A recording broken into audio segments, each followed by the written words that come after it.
Bihar board class 12th student को help करने के लिए सपोर्टिव ज्ञान लेकर आया था एक नया सीरीज, जिसमें हर एक वीडियो के अंदर 20 मोस्ट इंपॉर्टेंट ऑब्जेक्टिव क्वेश्चन दिए जाते थे, जो कि प्रीवियस ईयर में भी आ चुके हैं। तो उसी के कंटिन्यूएशन में आज हम 15 क्वेश्चन डिस्कस करने वाले हैं, जो कि प्रीवियस ईयर के क्वेश्चन में आ चुके हैं। तो आइए स्टार्ट करते हैं 21 से। यह वीडियो बहुत इंपॉर्टेंट होने वाला है, इसलिए इस वीडियो को लास्ट तक जरूर देखिएगा, जो भी स्टूडेंट बिहार बोर्ड एग्जाम देने वाले हैं। चलिए बिना किसी देरी के मैं सूरज कुमार स्वागत करता हूं आपके अपने यूट्यूब चैनल सपोर्टिव ज्ञान में। So let's begin. सो पहला क्वेश्चन क्या है कि the wave front due to point source at a finite distance from the source क्या होता है? स्फेरिकल होता है। अब बढ़ते हैं अगला क्वेश्चन की तरफ। इस क्वेश्चन में क्या कह रहा है कि the working dynamo is based on the principle of, तो किसके कौन सा प्रिंसिपल के बेसिस पे बेक करता है? डायनेमो किस प्रिंसिपल पर काम करता है? वो करता है इलेक्ट्रोमैग्नेटिक इंडक्शन। अब हम बढ़ते हैं अगले क्वेश्चन की तरफ। इस क्वेश्चन में क्या कह रहा है कि फोटोन का एनर्जी पूछ रहा है जिसका वेवलेंथ लैम्डा होता है। तो हम लोग जानते हैं ई बराबर क्या होता है? H C by lambda. ये फॉर्मूला हमको पता है, तो कौन सा ऑप्शन हो जाएगा? C. H C by lambda, sorry C नहीं B, H C by lambda. अब हम बढ़ते हैं अगले क्वेश्चन की तरफ। इस क्वेश्चन में क्या कह रहा है कि इलेक्ट्रिक पोटेंशियल पूछ दिया इक्वेटोरियल पोजीशन पे। तो डाइपोल का, तो डाइपोल क्या होता है? डाइपोल में सेट होता है किसका? माइनस चार्ज और प्लस चार्ज का। तो minus Q charge plus Q charge ले लिए। और इस इक्वेटोरियल पोजीशन मतलब इस पोजीशन से जिस पोजीशन पर डाइपोल है उससे 90 डिग्री पर कोई पॉइंट पी है, उस पर हमको इलेक्ट्रिक फील्ड निकालना है। मतलब माइनस क्यू यहाँ पे है, प्लस क्यू यहाँ पे है, और ये इसके 90 परपेंडिकुलर एक कोई पॉइंट पी है। तो यहाँ पे इलेक्ट्रिक पोटेंशियल निकालना है, इलेक्ट्रिक फील्ड नहीं, इलेक्ट्रिक पोटेंशियल निकालना है। तो ये माइनस क्यू है। तो हम लोग जानते हैं कि अगर ये डिस्टेंस ये आर है, ये ए है, ये आर है, तो ये कितना होगा? Root under R square plus A square. 90 degree है, पाइथागोरस थ्योरम लगा दिए। ये भी कितना होगा? Root under R square plus A square के बराबर होगा। तो के क्यू बाई आर फॉर्मूला होता है किसी पोटेंशियल निकालने का, कोई पॉइंट चार्ज के। तो एक हो जाएगा minus K Q by R root under R square plus A square, और एक हो जाएगा plus K Q by root under R square plus A square. तो दोनों का सम कितना हो जाएगा? जीरो। तो इलेक्ट्रिक पोटेंशियल कितना होता है? इलेक्ट्रिक पोटेंशियल डाइपोल का जीरो के बराबर। तो डी ऑप्शन सही हो जाएगा। और इसका एक फॉर्मूला भी होता है, वो भी हम देख लेते हैं। फॉर्मूला क्या होता है पोटेंशियल का? भी बराबर होता है K P cos theta by R. तो जब इक्वेटोरियल पोजीशन रहता है तो थीटा कितना डिग्री होता है? 90 डिग्री। और अगर थीटा 90 डिग्री है तो कॉस थीटा किसके बराबर होगा? जीरो के बराबर। कॉस 90 जीरो होता है। तो बी बराबर यहाँ से भी देख सकते हैं, डायरेक्ट फॉर्मूला से भी जीरो हो गया। अब हम बढ़ते हैं अगले क्वेश्चन की तरफ। इस क्वेश्चन में क्या कह रहा है कि दो पॉइंट चार्ज है, एक चार्ज प्लस 10 माइक्रोकूलम का है, एक माइनस 10 माइक्रोकूलम का है। दोनों के बीच में डिस्टेंस 40 सेंटीमीटर दे दिया। तो पोटेंशियल एनर्जी पूछ दिया। तो हम पोटेंशियल एनर्जी का फॉर्मूला जानते हैं, K Q one Q two by R. Simple ये फॉर्मूला लगाएंगे और आंसर पाएंगे। के का वैल्यू कितना होता है? 9 इंटू 10⁻⁹। और चूंकि हमको एनर्जी जूल में चाहिए, तो सब चीज को हमको एसआई यूनिट में रखना पड़ेगा। तो चार्ज का एसआई यूनिट माइक्रो कूलम नहीं कूलम होता है। तो एक माइक्रो कूलम बराबर कितना कूलम होता है? 10⁻⁻6 कूलम। तो इसको हमको किस में कन्वर्ट करना पड़ेगा? कूलम में कन्वर्ट करना पड़ेगा। तो 10 इंटू 10⁻⁻6 तो कितना हो जाएगा? 10⁻⁻5। और यहाँ पे -10 है तो इंटू 10⁻⁻5, -10⁻⁻5 क्यों? कि -10 माइक्रो कूलम है। तो साइन के साथ लेते हैं अपॉन आर स्क्वायर। तो 40 सेंटीमीटर है, तो 40 सेंटीमीटर को मीटर में कन्वर्ट करते हुए तो कितना मीटर होगा? 0.4 मीटर। तो 0.4, बस इसको सॉल्व करेंगे तो आंसर कितना आएगा? 2.25 जूल, -2.25 जूल। क्यों? क्योंकि माइनस साइन भी है।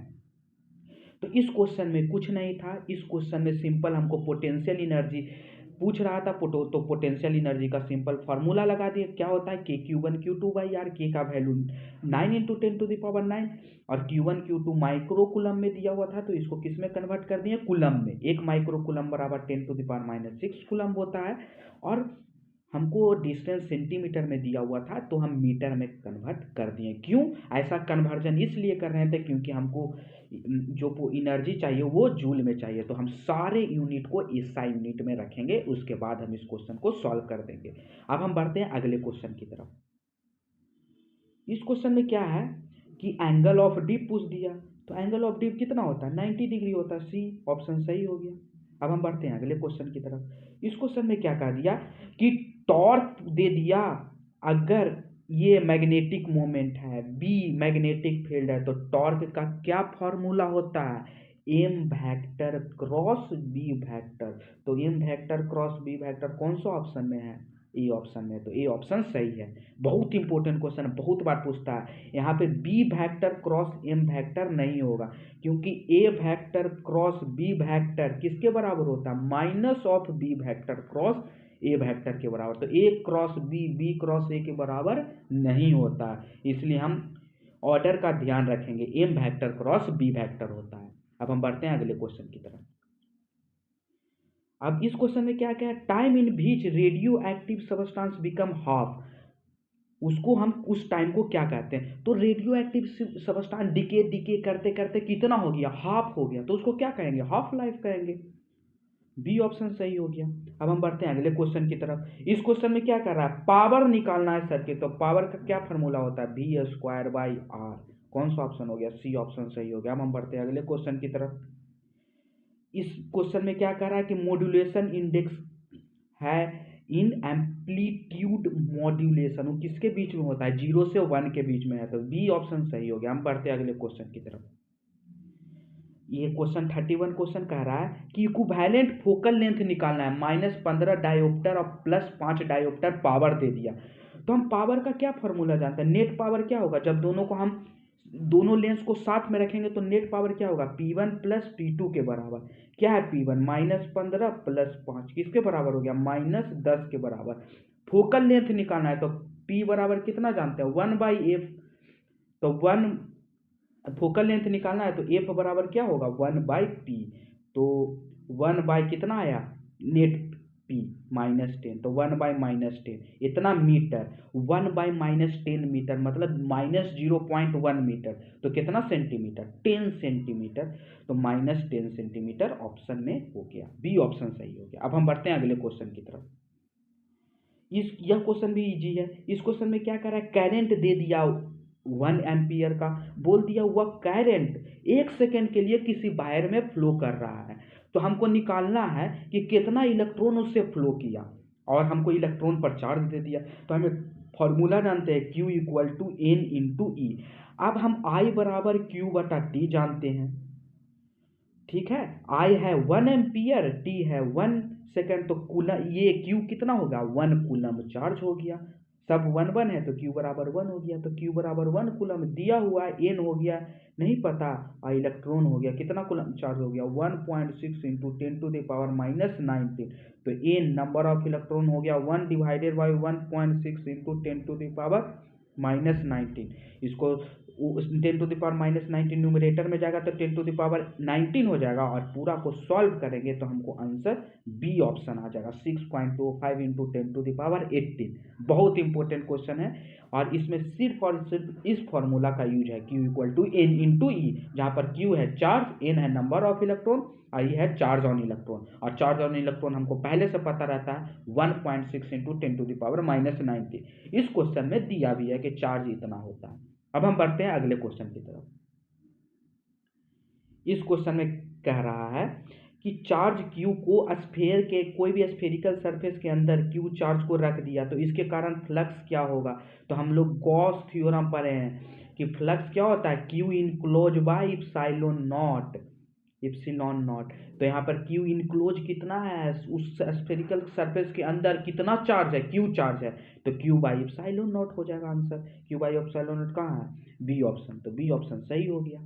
अब हम बढ़ते हैं अगले क्वेश्चन की तरफ। इस क्वेश्चन में क्या कह रहा है कि कांस्टेंट पोटेंशियल डिफरेंस दे रहे हैं और resistance of A circuit half हो गया तो हीट कितना होगा। तो हीट का फॉर्मूला होता है H बराबर आई स्क्वायर आर टी, V बराबर आई आर हम लोग जानते हैं, तो इसको I बराबर V बाई आर रखेंगे तो V square by R square into R into T, R से आर कैंसल, मतलब V square by R into T. ये किसका फार्मूला हो गया, हीट का फार्मूला हो गया। अब भी कांस्टेंट है, कोई पर्टिकुलर टाइम पे पूछ रहा है, तो अगर ये सब कांस्टेंट है तो अगर R को आधा कर देंगे, R को R बाई 2 कर देंगे तो H कितना होगा, दोगुना हो जाएगा सीधा, ये हो जाएगा 2 into V square T by R. पहले वी स्क्वायर टी था, अब हो गया 2 V square T by R, तो कितना हो गया, दुगना हो गया, तो डबल हो गया आंसर, बी ऑप्शन सही हो गया। अब हम बढ़ते हैं अगले क्वेश्चन की तरफ। इस क्वेश्चन में क्या कह रहा है कि सोलर स्पेक्ट्रम कैसा होता है, सोलर का स्पेक्ट्रम कैसा होता है, कंटिन्यूअस होता है, तो ये ऑप्शन सही हो गया, सतत। अब हम इस ऑब्जेक्टिव क्वेश्चन के सीरीज को यहीं पे रोकते हैं। अगर इसी तरह का वीडियो आप आगे भी देखना चाहते हैं तो हमारे साथ बने रहें। Thanks for watching.